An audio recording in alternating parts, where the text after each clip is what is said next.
Hello बच्चों, आज आप लोगों का जो आपके कोर्स में खंड काव्य है आलोक व्रत, इसके बारे में हम आप लोग को थोड़ा समझाएंगे। तो देखिए, ये खंड काव्य जो है आलोक व्रत, ये गुलाब खंडेलवाल जी के द्वारा लिखा गया है और ये महात्मा गांधी जी के जीवन पर आधारित है। ठीक, तो जैसे आपने हाई स्कूल में पढ़ा होगा मेवाड़ मुकुट, महाराणा प्रताप के जीवन पर आधारित था वो, तो उसी तरह से ये भी एक खंड काव्य है जो कि महात्मा गांधी जी के जीवन पर आधारित है।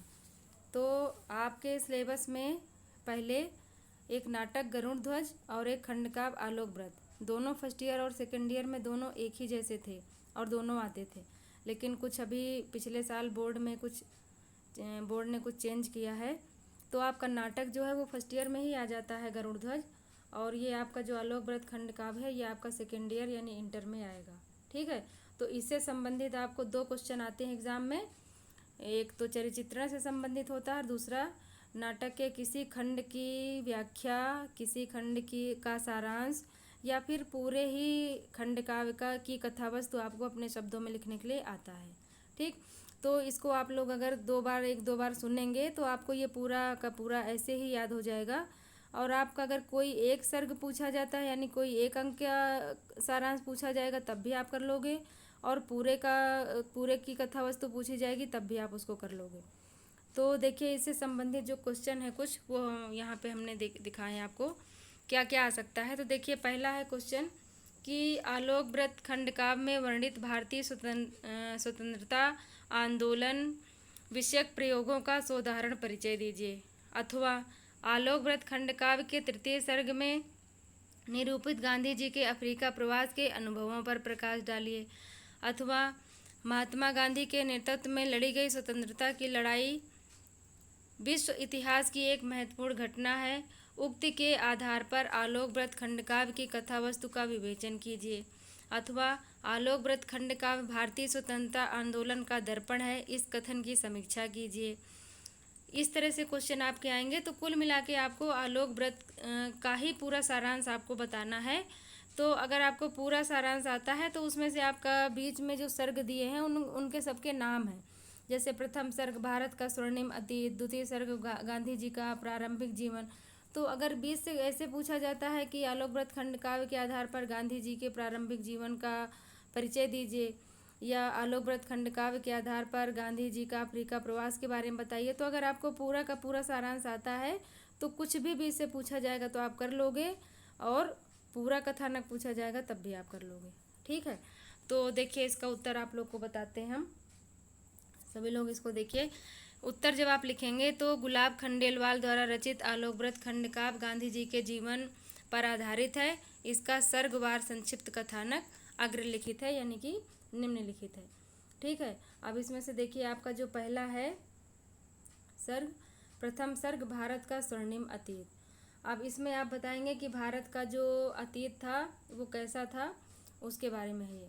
तो सन 1857 ईस्वी के स्वतंत्रता संग्राम के प्रारंभ होने के ठीक 12 वर्ष बाद गांधी जी का जन्म गुजरात के पोरबंदर नामक स्थान पर हुआ था।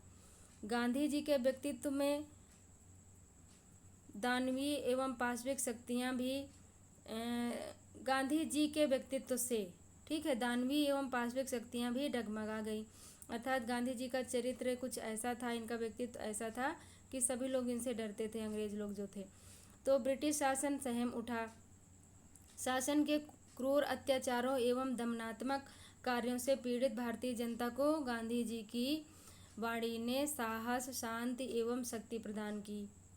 गांधी जी के रूप में भारतीय जनता को नया जीवनदान मिला।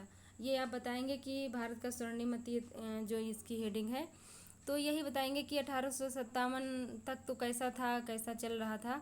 इसके बाद जब महात्मा गांधी का ठीक 12 वर्ष बाद इनका जन्म हो गया, तो बताएंगे आप कहाँ पर हुआ था जन्म और ये कैसे थे। इनके जन्म के बाद क्यों इनसे, मतलब इनका व्यक्तित्व ऐसा था कि उससे अंग्रेज़ जो है वो सहम गए थे, डर गए थे। तो ये सब आप बताएंगे। और इनके होने के बाद जो इनके कार्य थे उससे भारतीयों को नई शक्ति मिली, नया जोश मिला, जिसके वजह से सबने इनका साथ दिया और भारत को आज़ाद कराया। तो ये आपका हो गया पहला सर्ग। इसके बाद देखिए दूसरा सर्ग है गांधी जी का प्रारंभिक जीवन। अब आप इसमें बताएंगे कि गांधी जी का जो प्रारंभिक जीवन था वो कैसा था। ठीक, समय बीतते बीतते मोहनदास युवक हो गए। अब ये तो आपको पता ही है कि मोहनदास इनका नाम था। उनका विवाह कस्तूरबा के साथ संपन्न हुआ। उनके रुग्ण पिता का स्वर्गवास हो गया, यानी बीमार रहते थे वो, उनका स्वर्गवास हो गया। परंतु उनकी मृत्यु के समय मोहनदास गांधी पिताजी के पास ना रह सके। उस समय ये पिताजी के पास में नहीं थे जब उनकी मृत्यु हुई। फिर गांधी जी उच्च शिक्षा के लिए इंग्लैंड चले गए। गांधी जी की माता को भय था कि उनका पुत्र विदेश में जाकर के मांस मदिरा का सेवन न करने लगे। अतः गांधी जी के विदेश गमन के समय उन्होंने अपने पुत्र से वचन लिए। ठीक है, तो ये जो वचन लिए ये उनके द्वारा कहे गए शब्द हैं। तो इनको आप ज्यों का त्यों डबल इन्वर्टेड कॉमा में लिख देंगे। और ये कोटेशंस बहुत इम्पोर्टेंट होते हैं आपके एग्ज़ाम में। इनसे आपका जो लेख होता है वो प्रभावित होता है और आपको अच्छे नंबर मिलते हैं। तो इसका सभी लोग प्रयोग करेंगे और इसको सब लोग ब्लैक पेन से लिखेंगे ज़रूर। तो देखिए उन्होंने क्या वचन लिया था। मद्य मांस मदिराक्षी से बचने की शपथ दिलाकर माँ ने तो दी विदा पुत्र को मंगल तिलक लगाकर। अर्थात उनकी माताजी ने उन्हें विदेश जाने के लिए आज्ञा दी। कैसे दी आज्ञा की मांस मदिरा नहीं खाओगे, इनकी शपथ दिलाई उनको किससे हमेशा बचे रहोगे, और मंगल तिलक लगा करके इनको विदा किया। फिर ये इंग्लैंड में सात्विक जीवन व्यतीत करते हुए भी वे एक दिन पोर्ट स्मिथ शाकाहारी सम्मेलन में सम्मिलित होने गए और वहाँ वे एक कलुषित स्थान पर पहुँच गए। अर्थात कलुषित यानी दूषित स्थान, वहाँ पहुँच गए। प्रभु कृपा से ही वे अपने चरित्र को कलुषित होने से बचा सके और मतलब प्रभु की कृपा से ही अपने आप को बचा पाए कि वहाँ का जैसा माहौल था उस माहौल में ये नहीं ढल पाए, अपने आप को इन्होंने बचा लिया। अपनी शिक्षा समाप्त करके गांधी जी भारत लौट आए, परंतु जब वे भारत पहुँचे तो उन्हें अपनी माता जी की मृत्यु का समाचार सुनकर अत्यधिक कष्ट हुआ। अब ये शिक्षा प्राप्त करके जब भारत लौटे तो इनको अपनी माता जी की मृत्यु का समाचार मिला, जिसको सुन करके इनको बहुत ही ज़्यादा कष्ट हुआ। यहीं से आपका दूसरा सर्ग समाप्त होता है। फिर आपका तीसरा सर्ग स्टार्ट होता है जिसका नाम है गांधी जी का अफ्रीका प्रवास। प्रवास यानी कि कुछ समय के लिए जब जा कर के कोई रहता है तो उसको प्रवासी या प्रवास की कहते हैं। तो अब देखिए ये जब अफ्रीका में जा कर के रहने लगे तो एक बार क्या था कि ये रेल की प्रथम श्रेणी में यात्रा कर रहे थे और एक गोरे ने उन्हें प्रथम श्रेणी के डिब्बे से नीचे धक्का दे करके उतार दिया। गांधी जी शांत स्वभाव से एक स्थान में बैठे ठंड से ठिठुरते रहे। वे वहाँ बैठे बैठे भारतीयों की दीनहीन दशा पर चिंता कर रहे थे। उनके मन में विचारों का संघर्ष चल रहा था। ठीक है, तो अब देखिए कि दक्षिण अफ्रीका में इनके साथ क्या क्या हुआ कि वहाँ पर क्या था कि गोरे लोग थे, तो गोरे और काले का बहुत था, तो काले लोगों के साथ अच्छा बर्ताव नहीं किया जाता था। तो इनको जो है किसी गोरे ने इनको प्रथम श्रेणी में बैठे थे वहाँ से उतार करके धक्का दे दिया। इसके बाद ये अपना पूरी रात सोचते रहे उसके बारे में और उन्होंने अपनी मातृभूमि से दूर विदेश की भूमि पर बैठकर मानवता के उद्धार का प्रण लिया। अब इन्होंने, क्योंकि ये अपने देश में थे नहीं, यहाँ पे तो ऐसा हुआ नहीं था, चाहते तो कुछ भी नहीं करते, कोई मतलब नहीं रहता, लेकिन इन्होंने क्या किया, वहीं पर इन्होंने वहाँ के लोगों के साथ ये जो हो रहा था इसका इन्होंने संकल्प लिया कि मुझे इन सब चीज़ों से इन लोगों को मुक्ति दिलानी है। जो वहाँ के लोग थे अफ्रीका के, तो उनको ये जो काले गोरे का हो रहा था वो उनको ना ये सामना करना पड़े, क्योंकि दक्षिण अफ्रीका में भी जो है काले लोग होते हैं, तो वो सबको मुक्त कराना चाहते थे कि गोरे लोग उनके साथ भी ऐसा व्यवहार ना कर सके। तो इन्होंने क्या प्रण लिया, पशु बल के सम्मुख आत्मा की शक्ति जगानी होगी, मुझे अहिंसा से हिंसा की आग बुझानी होगी। ये भी देखिए इनका कोटेशन है और ऐसे ही लिखेंगे इसको।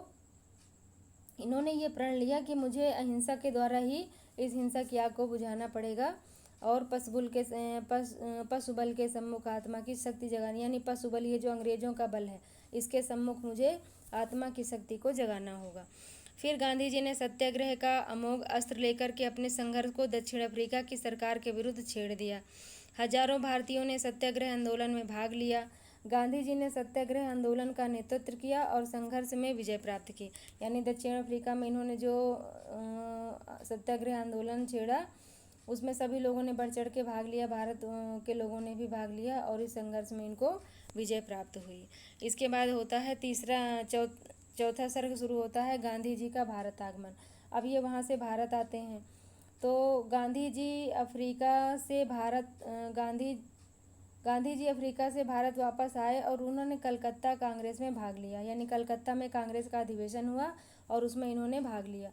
वहाँ से उन्होंने देशबंधु चित्तरंजन दास, पंडित मोतीलाल नेहरू, डॉक्टर राजेंद्र प्रसाद एवं सरदार पटेल आदि नेताओं का आह्वान किया। यानी सभी लोगों को बुलाया। आह्वान करना यानी बुलाना सभी लोगों को, तो सभी लोगों को बुलाया। गांधी जी के आह्वान पर देश के महान नेता एकजुट होकर, यानी गांधी जी के बुलाने पर देश के जो महान नेता थे वो सभी एकजुट होकर के सत्याग्रह की तैयारी में जुट गए। फिर गांधी जी ने बिहार प्रांत के चंपारण क्षेत्र में नील की खेती को लेकर सत्याग्रह छेड़ा। इसके बाद मतलब ये कुछ ना कुछ करते ही रहे जब वहाँ से आए। तो इसके बाद इन्होंने क्या किया, सब लोग को इकट्ठा किया और विभिन्न प्रकार के कार्य किए। तो उसी में ये था कि बिहार प्रांत के चंपारण क्षेत्र में जो नील की खेती थी उसको लेकर के इन्होंने सत्याग्रह छेड़ा। उनके भाषण सुनकर विदेशी सरकार विषम स्थिति में पड़ गई। जब ये भाषण देते थे तो विदेशी सरकार जो थी यानी अंग्रेज लोग थे वो विषम परिस्थितियों में पड़ जाते थे। फिर चंपारण के आंदोलन में सफल होकर उन्होंने खेड़ा में सत्याग्रह आंदोलन छेड़ा। अब एक मतलब सफलता इनको मिलती जाती थी और एक नए नए आंदोलन शुरू करते रहते थे। तो जब इनको चंपारण के आंदोलन में सफलता मिल गई तो इन्होंने खेड़ा में सत्याग्रह आंदोलन छेड़ दिया। इस आंदोलन में सरदार पटेल का व्यक्तित्व निखर कर सामने आया। यानी खेड़ा जो आंदोलन है वो सरदार जी का व्यक्तित्व उसमें ज़्यादा निखर कर के आया, क्योंकि उन्हीं का ही पूरा मतलब बागडोर पूरा उनके हाथ में थी। तो खेड़ा सत्याग्रह को जो है अगर आप नाम लेंगे तो तुरंत दिमाग में आता है कि सरदार पटेल। ठीक, तो इसके बाद ये सर्ग यहीं पे समाप्त होता है। अगला सर्ग होता है पंचम सर्ग असहयोग आंदोलन। अब इसके बाद क्या होता है कि ये असहयोग आंदोलन स्टार्ट करते हैं। तो चौरी चौरा कांड यानी गोरखपुर की जो दुखद घटना थी उसके बाद गांधी जी ने अपना असहयोग आंदोलन वापस ले लिया, यानी स्थगित कर दिया। क्या था कि ये जब असहयोग आंदोलन अपना कर रहे थे तो उसी में चौरी चौरा कांड हुआ, जिसमें आप लोग को पता ही होगा कि पुलिस चौकी में कुछ अंग्रेज लोगों को भारतीयों ने बंद करके उनको जिंदा जला दिया था। तो ये जो कांड था ये महात्मा गांधी को बिल्कुल भी अच्छा नहीं लगा, क्योंकि वो अहिंसा के पुजारी थे और ये हिंसात्मक कार्य था, इसलिए उनको अच्छा नहीं लगा। तो उन्होंने क्या किया, अपना सहयोग आंदोलन स्थगित कर दिया। परंतु अंग्रेज सरकार ने फिर भी गांधी जी को बंदी बना लिया। यानी इन्होंने अपना सहयोग आंदोलन तो बंद ही कर दिया, परंतु अंग्रेज सरकार ने इनको बंदी बना लिया। अब जेल में गांधी जी बीमार पड़ गए, अतः उन्हें छोड़ दिया गया। जब जेल में गांधी जी बीमार पड़े तो अंग्रेज सरकार को छोड़ना ही पड़ा इनको। फिर जेल से आकर के गांधी जी हरिजनोद्धार, हिंदू मुस्लिम एकता, खादी प्रचार आदि के रचनात्मक कार्य में लग गए। अब जब ये वहाँ से जेल से बाहर आए तो उन्होंने हरिजनों का उद्धार, यानी जो हरिजन लोग थे जिनको लोग छूते होते थे या छूत वाला जो होता था उसके लिए इन्होंने कार्य किया, और हिंदू मुस्लिम एकता के लिए कार्य किया, खादी प्रचार के लिए बहुत सारे इन्होंने रचनात्मक कार्यों में अपना समय लगा दिया। उसी अवधि में उन्होंने हिंदू मुस्लिम एकता के लिए 21 दिन का उपवास भी किया। तो जब ये सब कार्यों में लगे हुए थे तो उसी दिनों इन्होंने हिंदू मुस्लिम एकता के लिए 21 दिनों का उपवास किया। तो जिसका ये है कोटेशन, इसको आपको ऐसे लिखना होगा।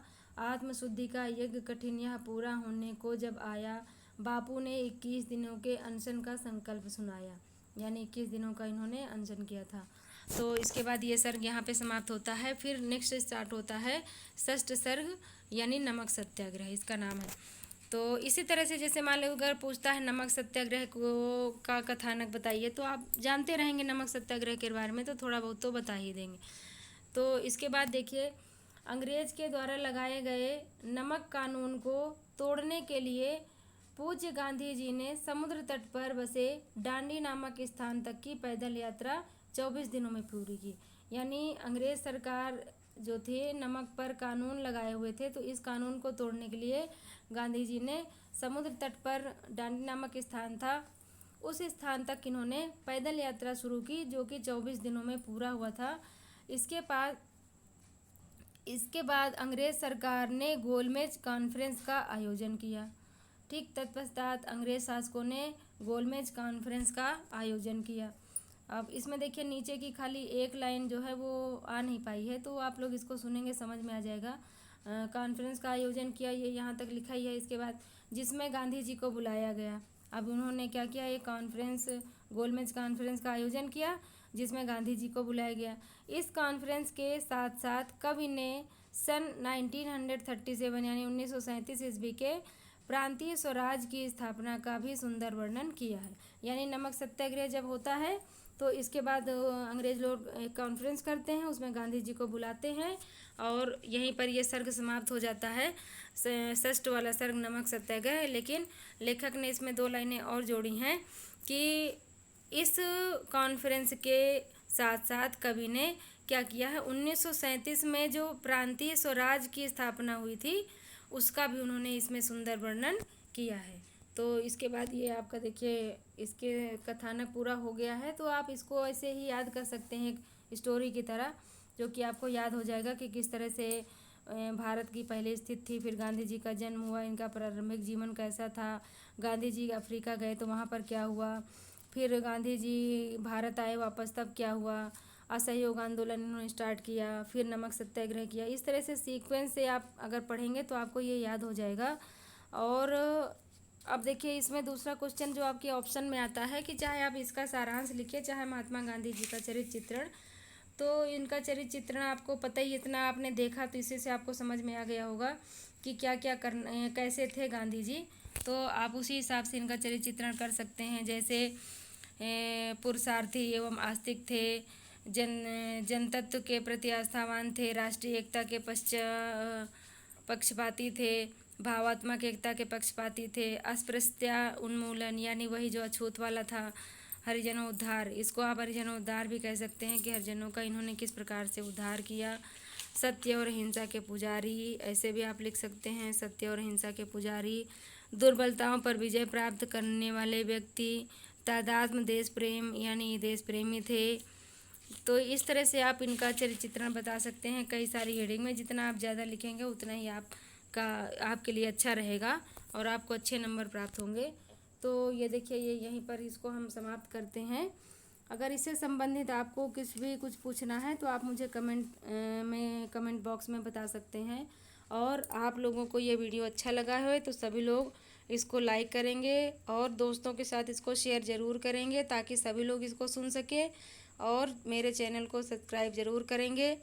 अगर आप इसको चैनल को सब्सक्राइब कर लेंगे तो आपको देखिए हम 9th से लेकर के 12th तक के जो वीडियोज़ हैं वो बना रहे हैं इस समय, जब भी टाइम मिलता है। तो आप लोग अगर इसको सब्सक्राइब किए रहेंगे तो आपके क्लास का अगर कुछ होगा तो आपको पता चल जाएगा, तो आप उसको आसानी से देख सकते हैं। और इससे पहले आपका जो फर्स्ट ईयर में हमने डाला होगा वीडियो, तो शायद कहानी का था या फिर किसी लेसन का था, ये याद नहीं है। तो अगर आप उसको देखना चाहें तो उसका लिंक आपको डिस्क्रिप्शन में मिल जाएगा, तो आप लोग पहले उसको देख लेंगे, इसके बाद इसको देखेंगे। और ये एक मतलब अलग मैटर है, आप उसको ना भी देखेंगे, इसको देखेंगे तो कोई दिक्कत नहीं, लेकिन अगर आपको वो लेसन पढ़ना है तो आप उसको पढ़ सकते हैं, क्योंकि उसका इसका कोई सीक्वेंस नहीं है कि उसको पहले देखेंगे तभी ये समझ में आएगा, ऐसा कुछ भी नहीं है। तो सभी लोग जो हैं इसको ज़्यादा से ज़्यादा देखेंगे और ज़्यादा से ज़्यादा लाइक और शेयर करेंगे। धन्यवाद।